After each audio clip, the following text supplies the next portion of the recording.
বর্তমান সময়ে আপনি যদি ইউটিউবার হতে চান তাহলে কিন্তু আপনি একটা ট্র্যাপের মধ্যে ফেসে যেতে পারেন। অনেকেই আছেন এই কারণেই কিন্তু ইউটিউব শুরু করার সময় এই ট্র্যাপে ফেসে যায় এবং তার ইউটিউব জার্নি কখনোই সাকসেস হয় না। কারণ দেখুন, আগের সময়ে যারা ইউটিউব স্টার্ট করেছে তখনের যে আবহাওয়া ছিল আর এখনের যে আবহাওয়া সেটা কিন্তু অনেকটাই পরিবর্তন হয়েছে।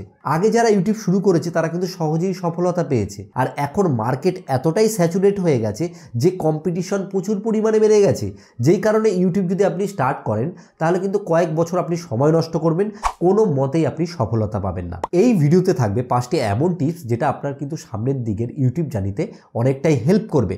তো চলুন আজকের এই ভিডিওটি শুরু করি। তো নাম্বার 1 হচ্ছে অ্যালগোরিথম। অ্যালগোরিথম শব্দটা অনেকেই কিন্তু জানেন। দেখুন, প্রত্যেক যে সোশ্যাল মিডিয়া প্ল্যাটফর্ম রয়েছে তাদের কিন্তু অ্যালগোরিথমের মাধ্যমেই সব কিছু সিস্টেম চলছে। এই যে ইউটিউব যে প্ল্যাটফর্ম রয়েছে, তো ইউটিউব প্ল্যাটফর্মের মেন উদ্দেশ্যই কিন্তু হচ্ছে তাদের প্ল্যাটফর্মের অডিয়েন্সকে জুড়ে রাখা। কারণ দেখুন, এই যে ইউটিউব রয়েছে, ইউটিউবের মেন ইনকামই কিন্তু হচ্ছে এই অডিয়েন্সকে দিয়ে।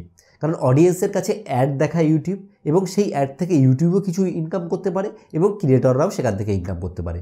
এর জন্য ইউটিউব কী চাইছে, যাতে তাদের ক্রিয়েটর এবং অডিয়েন্স বেস সবসময় তাদের প্ল্যাটফর্মে অ্যাক্টিভ থাকে, যেন ইউটিউব ছেড়ে না চলে যায়। এখানে এবার মেন ব্যাপার কি চলে আসে, যে আমরা যারা শুরুর দিকে কন্টেন্ট ক্রিয়েট করা শুরু করি তখন আমাদেরকে প্রত্যেকটা জিনিসই শিখতে হয়, তাই না?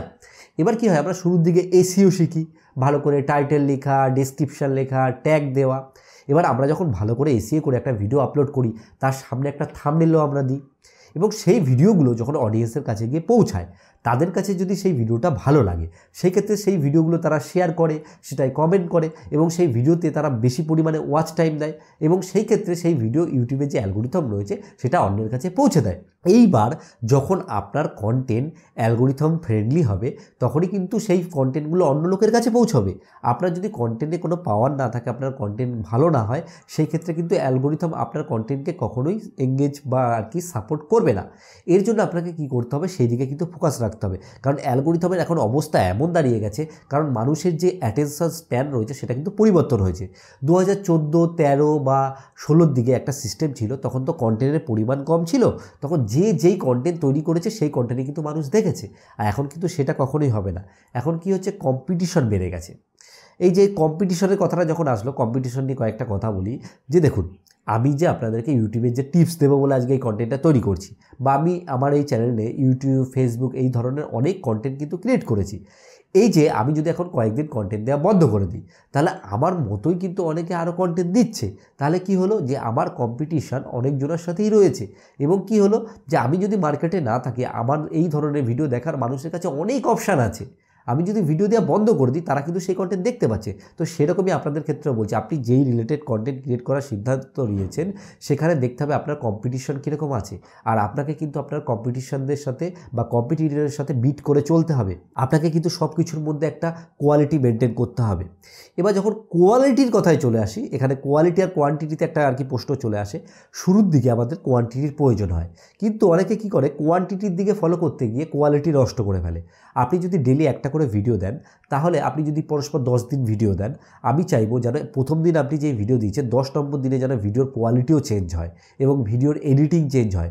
এখন যেমন হাই পেস এডিট খুব চলছে, কারণ মানুষের অ্যাটেনশন চলে গেছে। মানে এখন আমার ভিডিওটা যে দেখছে বা আপনার ভিডিওটা যে দেখছে, ভিডিওতে ক্লিক করার পরেই ভিডিওটা বোরিং লাগছে আর ভালো লাগছে না, সে তো কেটে বেরিয়ে চলে যাবে, তাই না? আপনার ভিডিও যদি বোরিং হয়, সেক্ষেত্রে কিন্তু যে কেউ সেই ভিডিওটাকে কেটে বেরিয়ে যাবে। আপনার ভিডিওকে সবসময় এঙ্গেজ তৈরি করতে হবে, সেটা এডিটিং দিয়েই হোক বা যেইভাবেই হোক, বা ভয়েস ওভার দিয়ে হোক, বা কথা বলার পাওয়ার হোক, কোনো না কোনোভাবে কিন্তু অডিয়েন্সকে আপনাকে এক জায়গায় জড়ো করে রাখতে হবে। তারপরে চলে আসে কি বলুন তো, এঙ্গেজের ব্যাপার নিয়ে। কারণ এঙ্গেজের ব্যাপারটা কি হলো, যে আপনাকে মাঝে মাঝে আপনার ইউটিউবে হচ্ছে লাইভ করতে হবে, বা আপনাকে কিউএনএ সেশন করতে হবে, বা আপনাকে কমেন্টে রিপ্লাই দিতে হবে, কিংবা আপনাকে যদি আপনার ইনস্টাগ্রাম প্রোফাইল কিংবা ফেসবুক প্রোফাইলে কেউ আপনাকে কমেন্ট করে বা আপনাকে মেসেজের মাধ্যমে কোনো কিছু জানতে চায়, সেটার আপনাকে কিন্তু সঠিক টাইমে উত্তর দিতে হবে।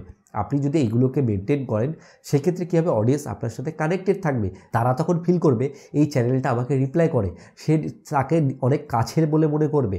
এবার কি হয়, শুরুর দিকে চ্যানেল ছোট থাকে, সবাইকে রিপ্লাই করা যায়, সব কিছু মেনটেন করা যায়। পরে যখন চ্যানেল বড় হয় তখন সেগুলো কিন্তু মেনটেন করতে অনেকটা অসুবিধা হয়। তবুও আমি আপনাদেরকে রিকোয়েস্ট করব, আপনি কিউএনএ সেশন করুন, কিংবা আপনি রাতেবেলা শোবার আগে হলেও কিছু ডিএমএ রিপ্লাই করার চেষ্টা করুন। এই ক্ষেত্রে কী হবে, অডিয়েন্স আপনার সাথে কিন্তু ভালো পরিমাণে কানেক্ট থাকবে। আপনি যদি এই জিনিসগুলোকে আর কি মেনটেন না করেন তাহলে কিন্তু অডিয়েন্স আপনাকে ভুলে যাবে। আরেকটা জিনিস হচ্ছে, সেটা হচ্ছে অ্যানালাইটিক। দেখুন ইউটিউব কি করে, যখন আপনি কন্টেন্ট আপলোড করছেন, সমস্ত কাজবাজ করছেন, তার একটা কিন্তু ডেটা আমাদেরকে অ্যাক্সেস করতে দিচ্ছে। সেটা হচ্ছে আমরা ওয়াইটি স্টুডিও মাধ্যমে কিন্তু দেখতে পাই, যেখানে অ্যানালাইটিকের মধ্যে আমরা যদি প্রবেশ করি দেখবেন দেখায় যে কতগুলো ইমপ্রেশন গেছে, রিটার্ন আর কি ভিউয়ার্স কারা রয়েছে, নিউ ভিউয়ার্স কারা রয়েছে, এবং কতজন সাবস্ক্রাইবার করেছে, এবং কোন কোন এজের লোক আমাদের ভিডিওটা দেখছে, লেডিস কত দেখছে, জেন্টস কত দেখছে, কোন কান্ট্রি থেকে আমাদের কন্টেন্টটা কনজিউম হচ্ছে। এই যে সমস্ত কিছু ডেটা আমরা দেখতে পাচ্ছি, সেই ডেটাকে ভালোভাবে অ্যানালাইজ করে আমাদেরকে কন্টেন্ট ক্রিয়েট করতে হবে। আমরা যদি এই জিনিসগুলোকে একদম বাদ দিয়ে দিই, একদম পুরো পরিষ্কারভাবে ভাবি কন্টেন্টই তৈরি করে যাই, তাহলে ফলাফল পাবো। তাহলে আপনার যে সময়টা রয়েছে, সময়টা কিন্তু নষ্ট হবে। আমি আগেও অনেক ভিডিও বানিয়েছি যেখানে বারবার করে বলেছি, সমস্ত জিনিসের দিকে যদি আপনি লক্ষ্য না রাখেন তাহলে কোনো দিন আপনি ইউটিউবার হতে পারবেন না। কারণ সোশ্যাল মিডিয়া কিন্তু আপনার পক্ষে নয়। সোশ্যাল মিডিয়া হচ্ছে কি, কোথায় ভিউজ বেশি আসছে, কোথায় তাদের নিজেদের লাভ হচ্ছে, সেই জায়গাটাই কিন্তু অ্যালগোরিথম সাপোর্ট করবে। আপনি যে কত খাটছেন, কত কিছু করছেন, সেটা কিন্তু অ্যালগোরিথমের কোনো মাথা ব্যথা নেই। আশা করি পুরো কনসেপ্টটা আপনারা বুঝতে পেরেছেন। এই বিষয়গুলো বলবো বলে আজকের ভিডিওটি করলাম। ভিডিওটি যদি ভালো লাগে অবশ্যই একটা লাইক করবেন। লাইক করলে কী হয়, একজন ক্রিয়েটর মন থেকে কিন্তু মোটিভেশন পায়। আর একটা কথা বলবো, যদি আপনি এই চ্যানেলে নতুন এসে থাকেন, চ্যানেলটিকে অবশ্যই সাবস্ক্রাইব করবেন। সাবস্ক্রাইব করলে কিন্তু পরবর্তী কন্টেন্টগুলো আপনি নোটিফিকেশনের মাধ্যমে পেয়ে যাবেন। আর ভিডিও শেষে বরাবর আমি যে কথাটা বলি, আপনারা সুস্থ থাকুন, ভালো থাকুন, অল বাংলা টিপস চ্যানেলের সাথে সদা সর্বদা জুড়ে থাকুন।